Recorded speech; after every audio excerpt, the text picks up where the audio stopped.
October 23rd. I'm Rim. I'm Scott. And this is Geeknights. It's a Thursday. We talk about the dorms at RIT.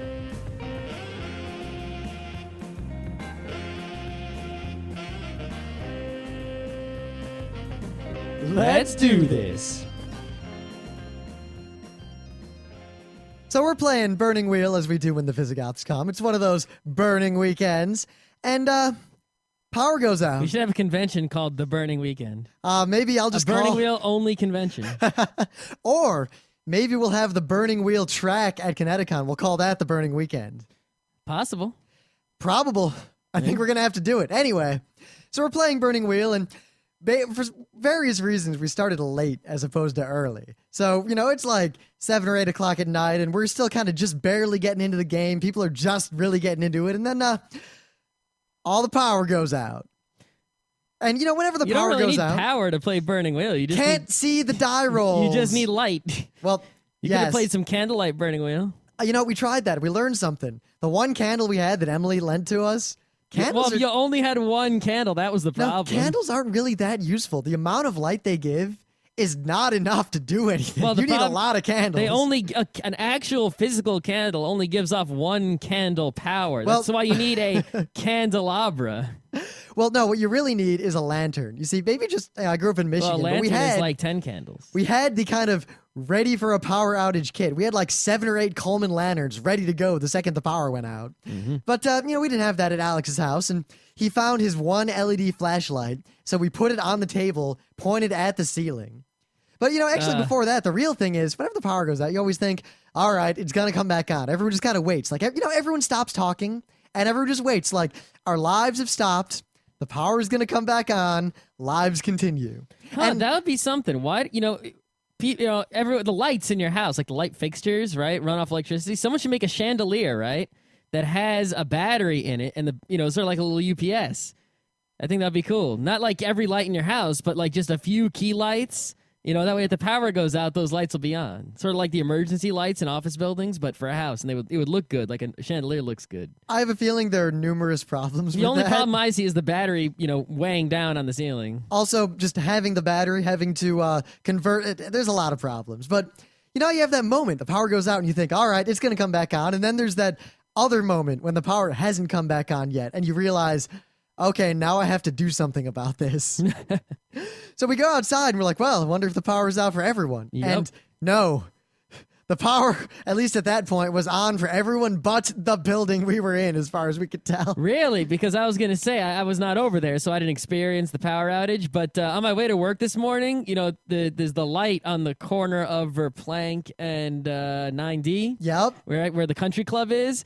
And I got there to make a left turn, Oh, you're screwed. And it was blinking red in all directions. Trying to get out to drive around that whole night, because there's the intersection right there by Emily and Alex's apartments.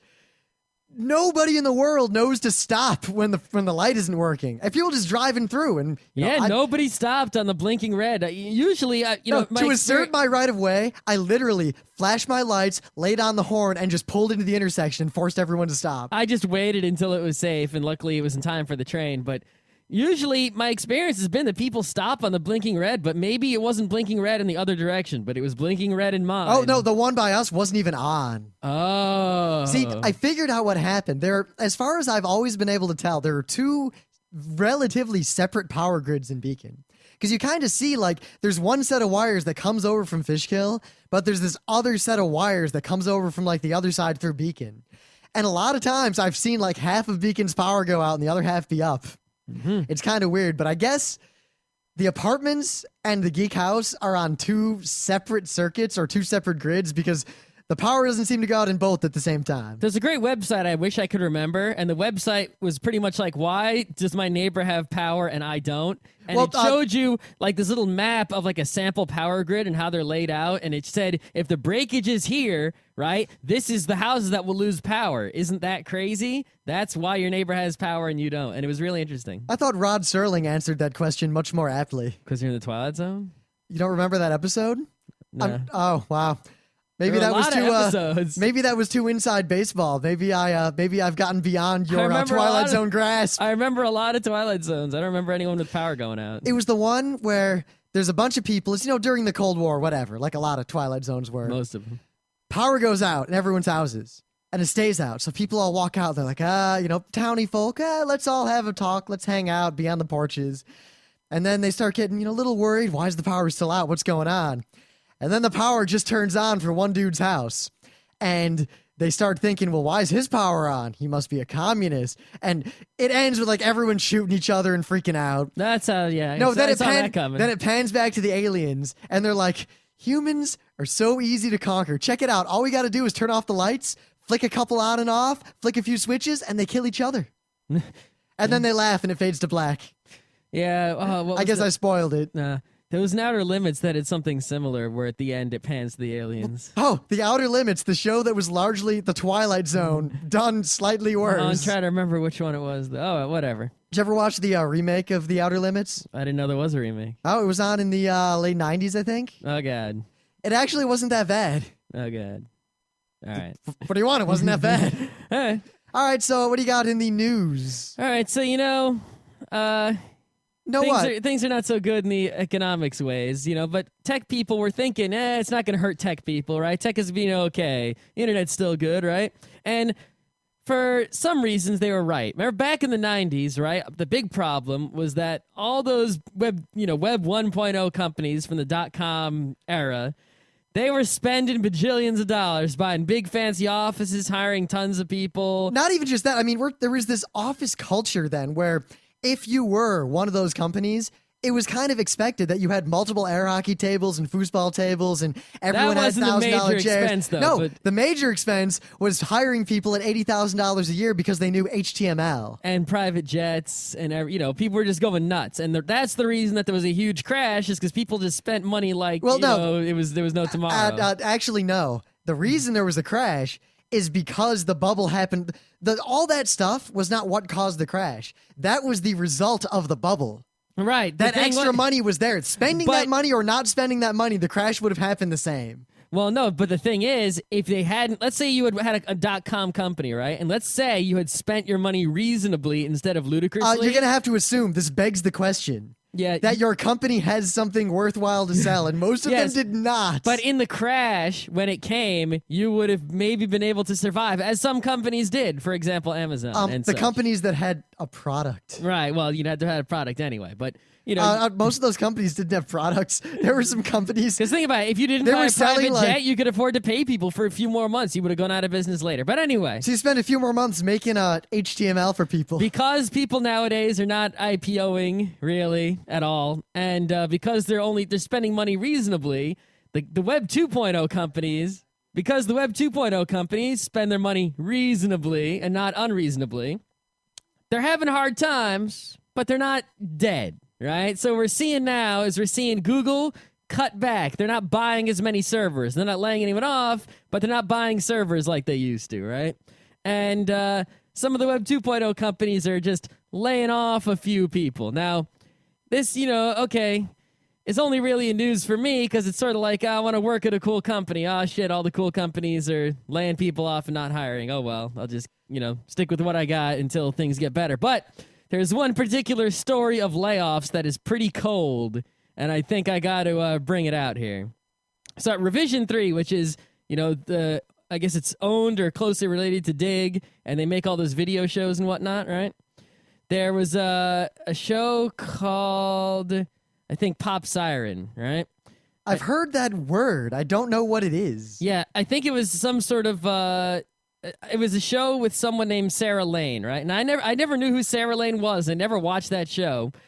But on Twit that I listened to yesterday, Sarah Lane was on. Someone I didn't know until this morning. And Sarah Lane was the lifestyle programming director for Revision 3.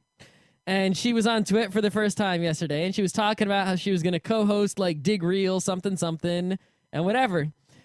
And then today, the day after doing the Twit, well, I guess she's not going to co-host the something because they laid her and some other people off. Wow. Of course. And that is pretty cold.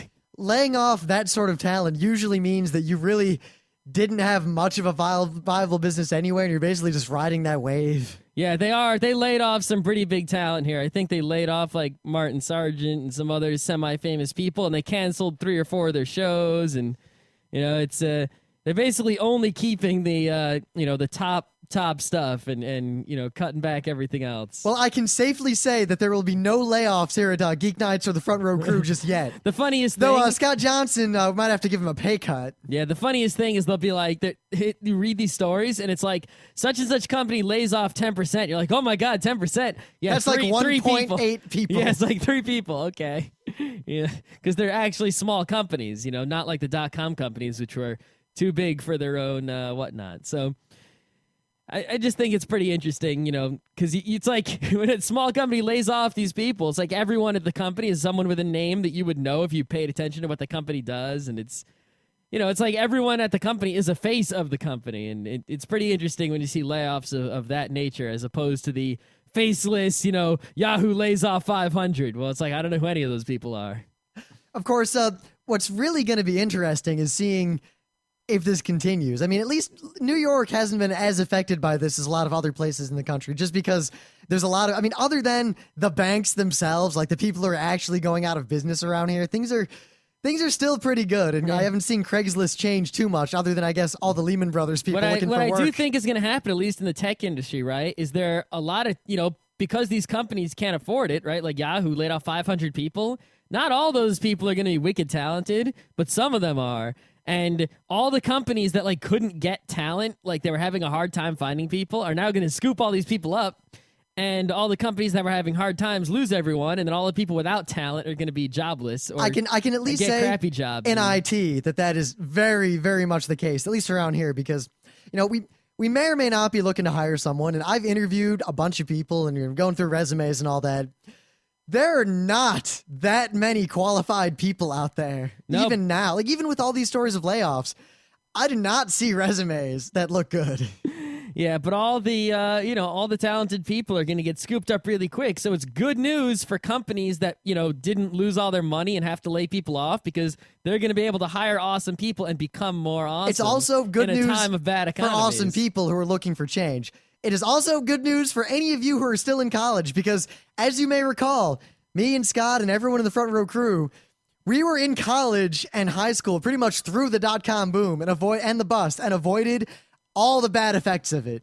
And we got back on the job market pretty much right when things recovered. Yeah, but if we had been a little earlier, we would have gotten the mad monies from the .com boom, and then we would have been smart and quit before we lost it If we'd been earlier, but not as earlier, we would have been caught at the bottom. Yeah, that would have remember, sucked. The only people who are, at least IT-wise and CS-wise, who are really, really, really going to be hurt by this are people who don't have really exceptional skills, in which case, now's your chance to work on open source and bulk up that resume. Yeah. Or people who get out of college right now, in which case, look at that master's. Yeah. That master's might be a good idea. The best advice I can give is the advice that was rightfully given by so many other people on Twitter and on other podcasts. And, basically everyone's saying it, but it bears repeating because... Be born into wealth. That's true, but also... when the economy is bad, the best thing to invest in is to invest in yourself, because everything you have is going to lose its value. Your house, your money in the bank is even going to lose its value. But your skills are the only thing of value that are limited and whatnot. So you should invest in your skills, improve them, and such. And that is the way to keep things going well when everything else that you have is not worth anything. I think that's what Warren Buffett was saying about the stocks and the economy in general. He pretty much said, when everyone else is being greedy, panic. When everyone else is panicking, be greedy. Pretty much go against the trend. And if you see a lot of people going in one direction, go in the other direction. Of course, that might just be completely wrong if there's a hurricane coming, or... I think that those people... Warren Buffett's not stupid. He's real smart, and he's got a lot of monies and whatnot. But I think that some of the people, maybe not Warren Buffett, but other people who write investment books and such, I think that what they write in those books is like, aha, if everyone does what my book says, then I'll do this and I'll get money. I think that's how they... I think that's their plan, is release the book, the next day invest in this, because people reading the book will invest in that, and then I'll make it rich because of this. See, the real problem is just that if you add up the opinions of all the experts, they basically completely cancel themselves out with the economy. I mean, but no one what knows does that what stuff to do. mean? Like, there's 5 strong buys on this stock and 0 strong sells. It must be good. Well, I can't talk about that. Yeah, Unless we yeah. make up a hypothetical stock and then we talk Exactly. about this fake stock. You know what? Buy Samoflage. Agnico. Anyway, I had a news that I was a lot more excited about, and I became a lot. Ram, the SEC's knocking at the door. They say Semiflange company is out of business. You're in trouble. I actually did. There is paperwork. I can buy stock, but it's so You complicated. can't buy Semiflange anymore. Samoflage. Fuck's a Samoflage? Anyway, so I was excited about this news until I read the article, and I don't know if the article is just bad, but it looked a lot less promising than I was. I guess I was led to believe by Slashdot. Here's the Slashdot fictional town Eureka to become real. Blah blah blah. I'm gonna skip all the crap here. Wait, there was a fictional town named Eureka. Is that from It's from some something? TV show that Oh. I read a Wikipedia page about it. Scott Johnson's dad likes it, I think. Really? Okay. Or Scott Johnson likes it. I'm not sure, but it was on at the shore a lot. Anyway. I never saw it. Well, you didn't look at the glowing box. Yes. Well, everyone else was looking at the glowing That box. is why my brain is not programmed. For University the of glowing box. Queensland in Australia plans to build a multi-billion-dollar brain city. Now, Wait, Brain Palace? Brain Palace. Oh my god. Dedicated to science and research and the death force. Well, obviously I should live there because I'm the most dangerous. I have an MD. I may or may not be a doctor. The city, hoping to hold at least 10,000 people, is looking to attract 4,500 of the brightest scientists from around the world to live and work there. Well, I'm brightest scientist number 4,501, so I should definitely be living there. Well, no, that means you're not going to be living there because there are 4,500 people better than you. But they said 10,000 people were going to live there total. Yes, 4,500 scientists, and I imagine the rest are going to be Ayn Rand-style grunt laborers. But I'm the most dangerous Ayn Rand grunt laborer.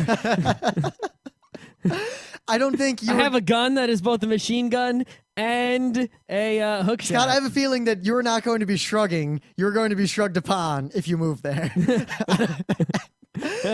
Now, basically, reading this article and reading all the articles, what I envision is kind of like what we talked about in Friday Night Party Line. They're making a giant monastery. It's kind of like in Civ 4 where I build a city. Was it really going to be cut off though? I mean, it's just going to be a city like any other. There'll be visitors. Well, it's in Australia. Oh, in the outback or next to Sydney? It's west of Brisbane in Queensland. Isn't it Brisbane? I don't know. Alrighty. Honestly, I realized kind of recently that I know a lot about New Zealand and almost nothing about Australia. I know. The thing is, I know. I can draw a weak map of Oceania with a pencil, because that's mostly limited by my drawing skills. But if you ask me where the cities go on that map, I can tell you I where can Sydney tell you is. maybe where Sydney is. It's on the East Coast, right? Maybe Brisbane Maybe a little south-ish. is on the other side. I'm going to keep saying Brisbane unless someone tells me I wrong. have no freaking clue. I don't think it's Brisbane because It's like if you give me a map of Albion, I can put London on there, and I can sort of tell you where Scotland is, but that's about it. Really? I don't know where the different parts are. It's not that hard, I don't know Scott. which part is Wales. Scott, it's not that hard. Wales is kind of in the middle. Scotland's on top because the I know Romans, Scotland's on top. because the Romans, the whole top, not just like a point on the top. The whole top is Scotland Okay. because the Romans could never conquer it. And no, I'm not going to make fun of the Scottish because we met that cool Scottish dude at PAX. Yeah. I was going to make a joke about how I have this really About I don't know. ducks? No, I don't know how I could get there, but Brisbane is spelled Brisbane, Bane of Brisses. I was gonna make a joke about Jews, but I That's just a couldn't. weak ass joke. It is, and I couldn't quite get there. Don't even bother. But I had to anyway. I'm real excited about the idea of this. I like the idea of taking the Civ 4 thing. Of I build my city over in the corner and I name it Brain Palace and I set it up with all scientists. Oh, I got to do that. I have that currently because I read this news earlier today. I played Civ 4 on the train. Right next to New Rome is Brain Palace. Oh, sweet. That is awesome. Now, sadly, if you go to the article that You should put it Slashdot right links next to, You should put it right next to Tokyo 3. if you go to the article that Slashdot links to, the headline is Brisbane to build center to attract 4,500 elite scientists. The picture is just like a horse in the wilderness by himself. And the article does not really have the details I was looking for. That's a most dangerous horse. I'm not, don't read the article, but think about what I said and how exciting this is. And then click on this link and just, without reading any words, look at the article and see what cognitive dissonance might appear in your brain. Are you sure this is real and not like that other story from the Australian newspaper about like the zombie dogs that wasn't true? I point out that the Australian newspaper got that from a Russian newspaper that has run that story like 5 times. That zombie dog story has been making the rounds since like the 80s. With the same picture of the dog, too. It's the most dangerous dog. So I don't have much more to say about this because if I talk about, I feel like I should do a Monday show about Brain Palace because I like the idea. I don't know if Australia is the place, but maybe it is.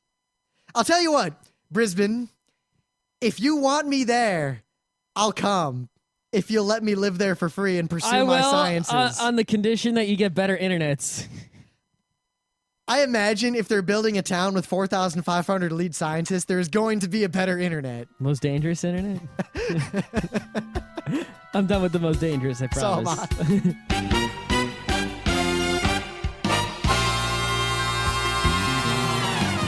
Things of the day. I got a real kick out of this. And I thought, I should do something clever and put something backwards in the show, but no, I decided not to. Maybe I'll put the whole show up backwards.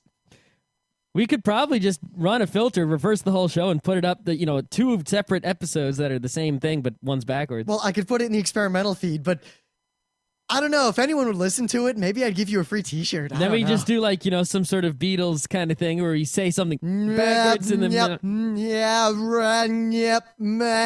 I used to know how to say my name backwards. I practiced that a lot when I was a kid. What's wrong with you?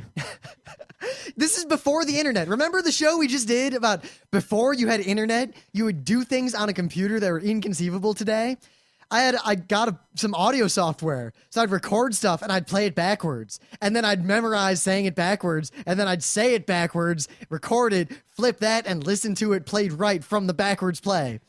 Wow. College Humor did that times a million, and I have never been more amused by watching someone sing the Star-Spangled Banner while uneating marshmallows. See, I've done I've seen the Star-Spangled The what? the backwards Star-Spangled Banner before. The reverse national anthem. I have heard that one before. In fact, I think there was a YouTube of the entire thing going down. But they do some other reverse things in this video, like the Rubik's Cube and whatnot. And yes. It's pretty quality. But just the uneating, that really did it for me. Yeah. Plus, it's a clever video. I really like it. And you know what? I'm going to spoil it for you. It's backwards. Gasp. All right, so check this out. Ready? I'm checking. In Germany, they got some traffic cameras, right? And is this an archive of funny things caught on camera? No. Okay.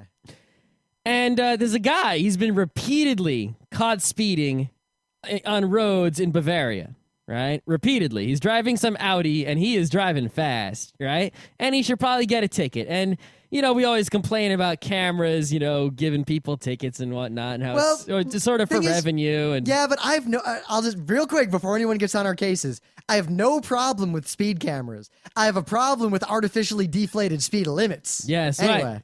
Anyway, so this dude, first of all, I don't know if it's legal to drive a British car in Germany. Probably. But he's driving a British car in Germany, so it has British plates, right? And it has the steering wheel on the right-hand side of the car, and the passenger seat is on the left-hand side.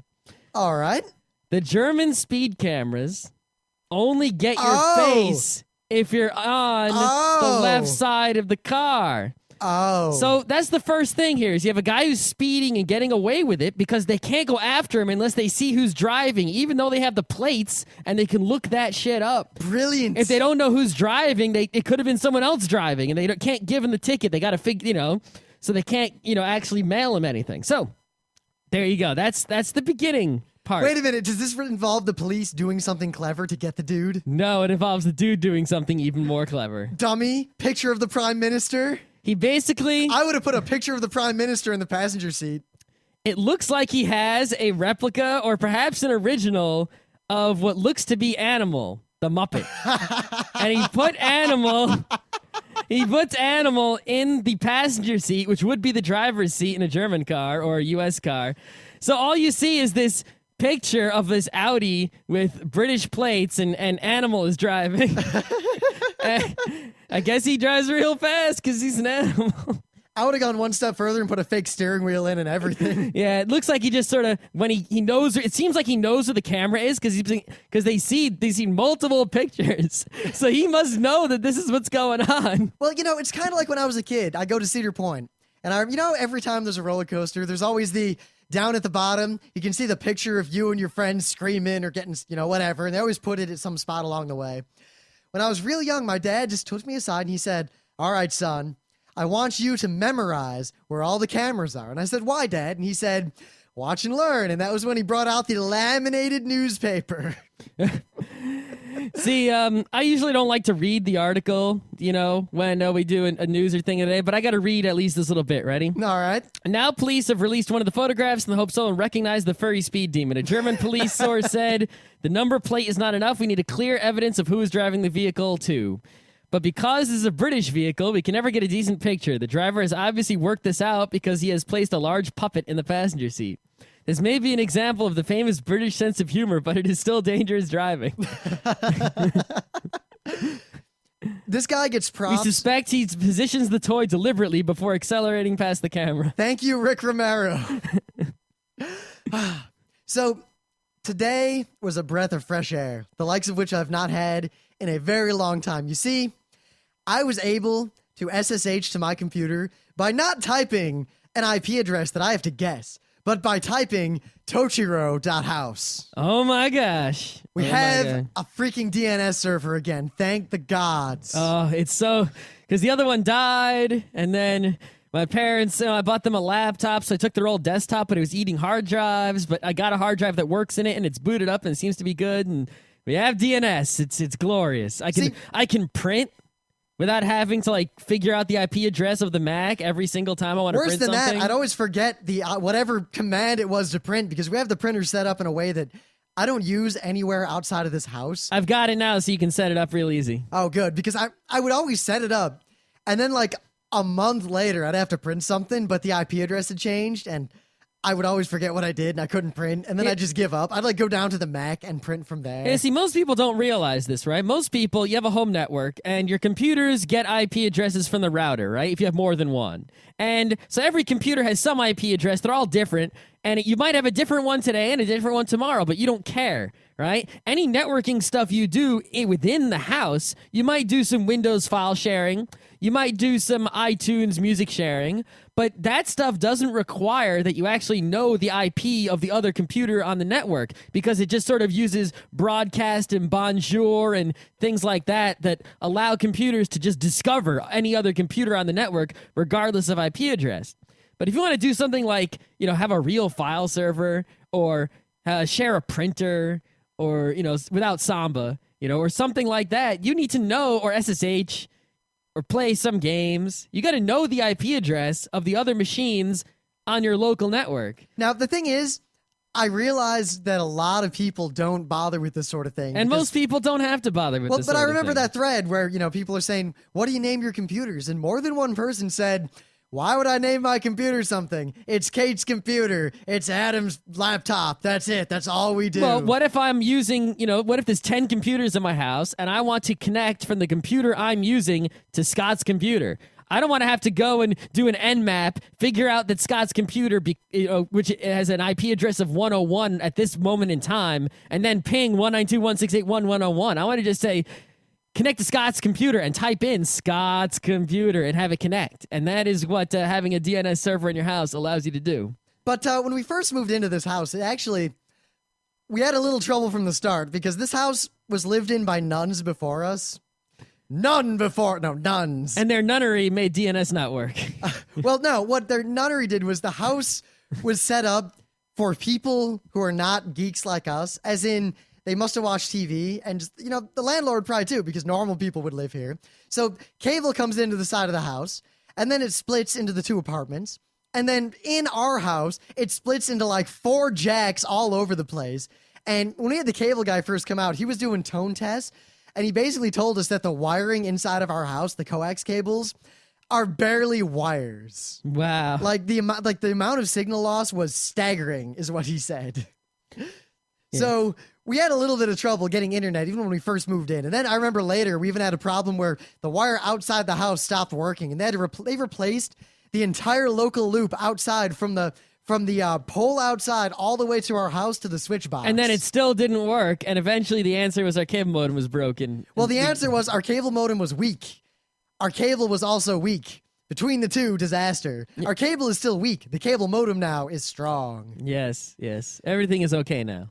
Yeah, but, being geeks, we couldn't wire the house properly because we don't own this house. We rent it. So I couldn't do what I wanted to do, which was install actual nice jacks into the walls. Yes. That look all fancy and not have wires running around on the floor, put the wires in the walls where they belong. I remember I thought about doing it have some anyway. sort of patch panel in the basement. Or I thought some about sort of doing it rack anyway. mount. So I remember when we first moved in, I popped off the coax jack to see what was in the wall. And I saw things I didn't want to see, and I just put that jack back on and decided that nothing was ever going through those walls. Oh my God.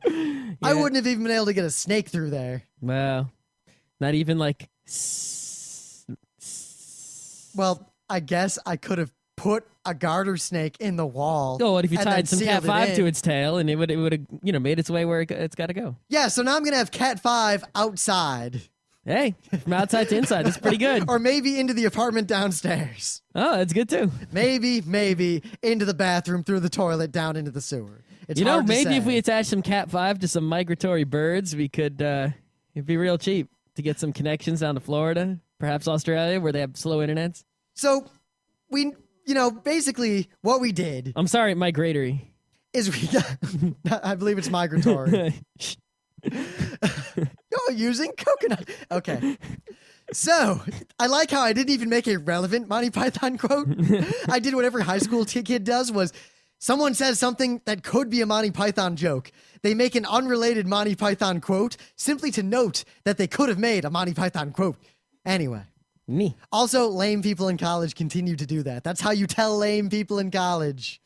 But what we did is we had the guy install the cable modem downstairs because he wouldn't do it anywhere else because he said the signal was all bad. And then he left, and then we took it upstairs to my room, and we realized that wasn't going to work. So we actually pulled cable across into the hallway between the two bedrooms, put the cable modem there, bought a switch, put the switch there, bought a router. We put bought the router switch way there. later, actually, I think. Well, we had the 4-port switch. We're using the 4-port switch, right? And then we got the 6-port later, 7. Yeah, but we had the router. We put it there, between I think the two it's bedrooms. 8, but one of them has to be used for the uplink. So we ran a cable to Scott's room and a cable to my room, and that was it. And that did not serve our purposes. We're geeks. We have a lot more than 2 computers. We got computers downstairs. You got wireless computers all over the place. But, we had the wireless going on. That was all right. Yeah, so we had a computer connected downstairs, and we wanted to watch. Oh, it was that old Ubuntu computer that didn't even work. It worked for a while. Barely. It just didn't serve the TV purposes that well because it was hard to, because the desktop interface is not so good as a TV interface. Wow, yeah, that was back before I bought the Mac. Yeah, we were emulating on the TV and such. It was only because we got rid of that we got to do the virtual console. But it didn't have internet downstairs, and we were trying to figure out what to do. I couldn't run a cable properly because I couldn't do it through the wall, rental house.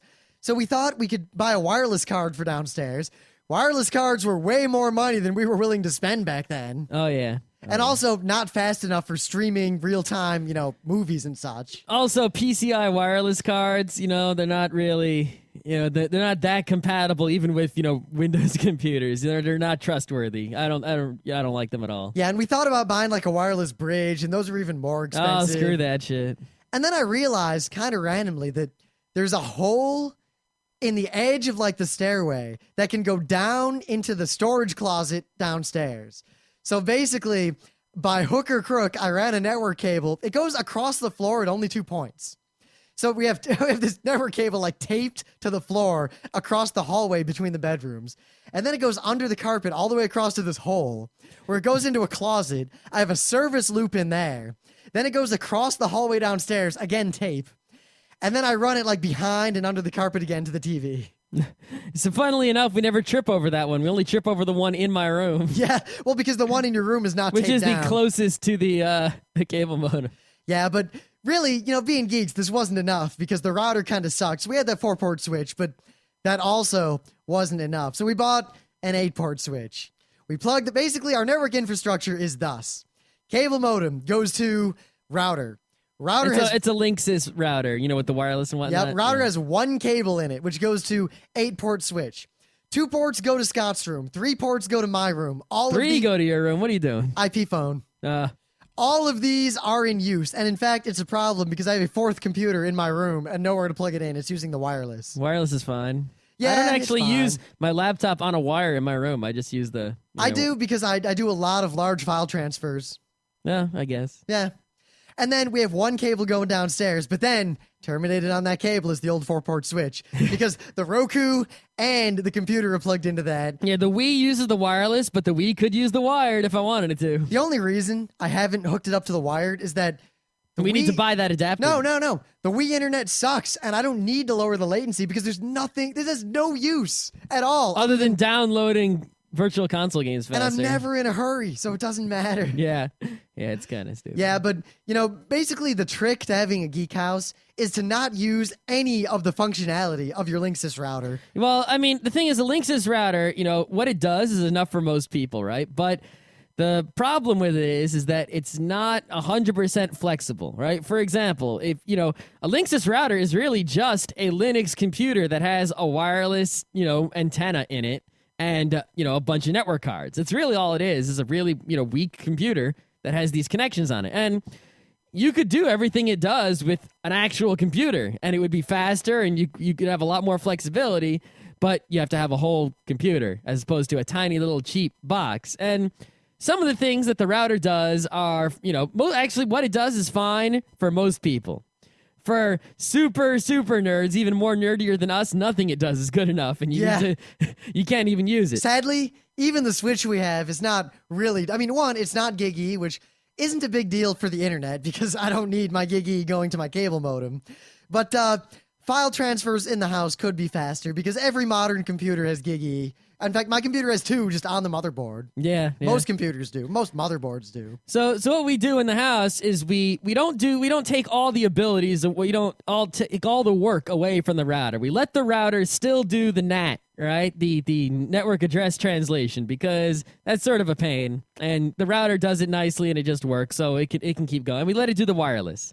We don't let it do anything else. We don't let it do DHCP and we don't let it do DNS. Well, because it can't do DNS anyway, so we actually set up another computer to do DHCP and DNS. And the benefit of that is that because we have a computer that does DHCP, every machine on the network will always get the same IP address. So if I was just using the router and I start my computer, maybe now that means it gets IP address 101.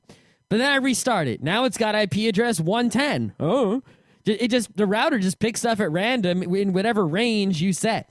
If I have a DHCP server, I can say, this MAC address is this IP address. It is a Monday show. I don't know if we need to explain what DHCP and DNS do. No. But the point is that the benefit is you don't, have to freaking guess all the time what freaking IP addresses all the computers are. You just know. It's all good. But the other problem we're running into is that most people seem like people know switches are better, but they don't really know why. And the Linksys switch we have has 8 ports. But it only has like a 200 megabit backplane, meaning if I'm using my full connection to like the server and Scott is using his full connection to like the Mac downstairs, we're already maxing out the switch and we're going to start losing, like things are going to slow down for everyone. And it's not that great because we actually have a lot of data going around this house. Even though the network is, 100 megabit per second or, it's 100 as opposed to, gig. You can't actually get the full 100 on every port at the same time. You can only get it on like 2 or 3 of the ports at the same time. But I want to talk about the fantasy because the only reason we haven't made basically the network has been this kind of cobbled together thing in this house, mostly because we don't own the house. And of course, lately I've been putting off way too many things until I own a house. It's gotten to the point where I look at my closet and it's a mess and I think I can fix that by moving. That's a bad situation to be Yeah, in. I look at the pile of books Especially that's since growing. the lease isn't over until like the spring, so you Yeah, might... but like more and more, like I don't have enough shelves for all my books. And I Neither. look over to like the wine fridge, and next to the wine fridge are like 20 books just in a pile. And there's another pile growing next to it. And I keep thinking, yeah, well, I'll put them on the shelf in the house when I buy it.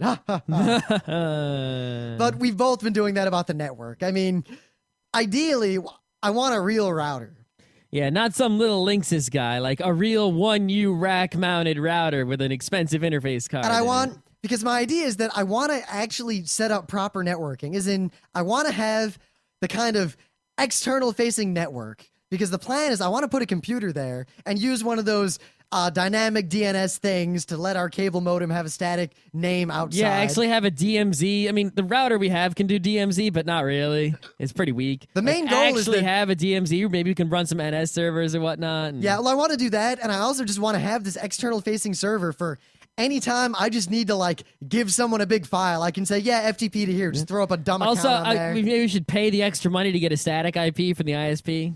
Yeah, I mean, eventually we'll get FiOS somewhere, and then I'll just like we'll host stuff. I'm waiting for that day. Yeah. Maybe we should tell the real estate lady only houses with FiOS. But more importantly, I want a real switch because I want to have a fully segregated, separate internal network. So I can have a really insecure, everything's open internal network for like LAN gaming and file sharing and all that stuff.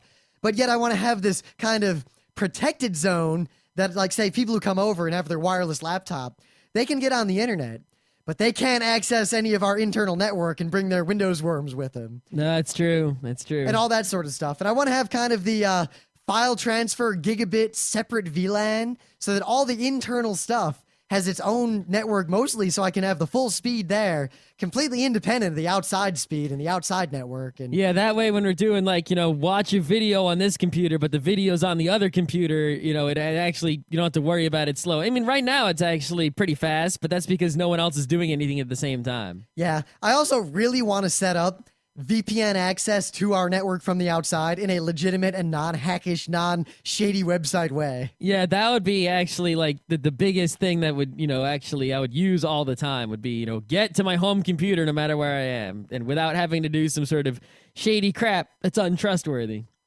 Because, I'm at work. I want to listen to some music. It's on my hard drive at home. I got to use like Simplify Media or something like that, and it's okay, but it's not great. If I could actually connect to my network at home for real, but other people couldn't, oh, that'd be sweet. Yep, I also kind of want to have, if I get a good access point, I want to have two wireless networks. I want to have the kind of our private one, like the front row crew, actually all of us, we use the same SSID and the same everything. So anyone visits anyone's house, we all are online automatically because everyone has laptops. But I like the idea of having the kind of private wireless that's super secure, WPA. And then the completely open public wireless that anyone on the street can connect to. Because one, if people on the street can connect, they can get online and check their email. And I can snoop and mess with them if I want to and all that sort of thing. Yeah, we should set up a thing that just automatically, it takes all traffic on the, that network and then freaking runs strings on it and stores all the good stuff. And more importantly, though, I like the idea of providing that service, because you know how many times you're out there somewhere and, man, if only I could get online. Oh, snap, wireless network. And I kind of want to provide that to people, but I don't do that now because I don't trust people. I want to have an untrusted wireless that I can just pipe to the internet and block from everything else. Mm-hmm. We could also have the untrusted. We could do evil stuff like with that untrusted wireless. Just like no matter what URL they go to, it goes to frontrecruit.com. Yeah. Well, we could also remember. Though saying this, I'm not saying this as an advocation, and I'm not saying that we are going to do this. But supposing that you have an unsecured wireless access point in your house, you have basically provided yourself with undeniable, plausible deniability. Also, it's a nice honeypot. Yes, and honeypots are fun. Maybe I'd run an actual honeypot. Yeah, we could. I kind of like that old XKCD where he has all those VMs and he collects worms. Yeah. I don't know. This was kind of a crab people show, and I ran out of steam.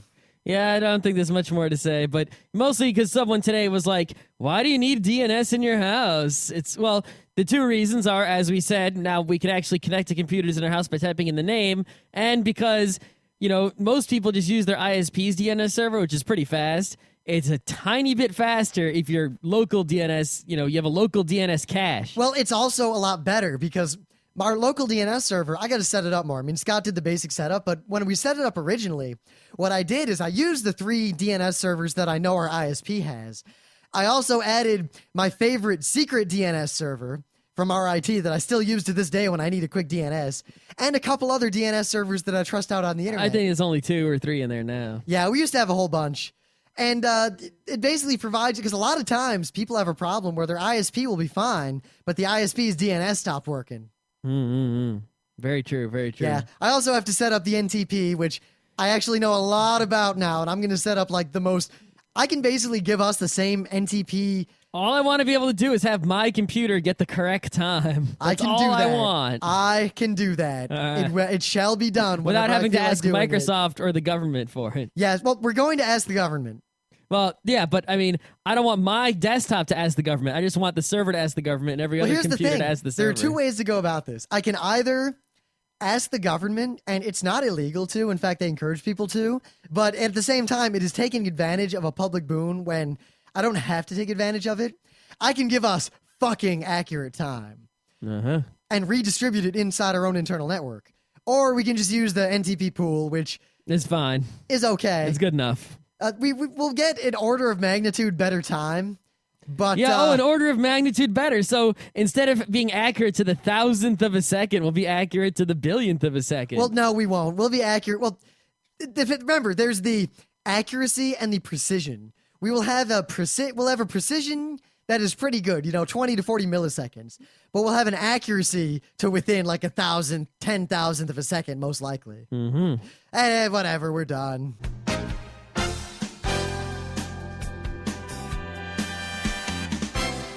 This has been Geeknights with Rim and Scott. Special thanks to DJ Pretzel for the opening music. Be sure to visit our website at www.frontrowcrew.com, where you'll find show notes, links, our awesome forum, a link to our Frapper map, and links to all the RSS feeds.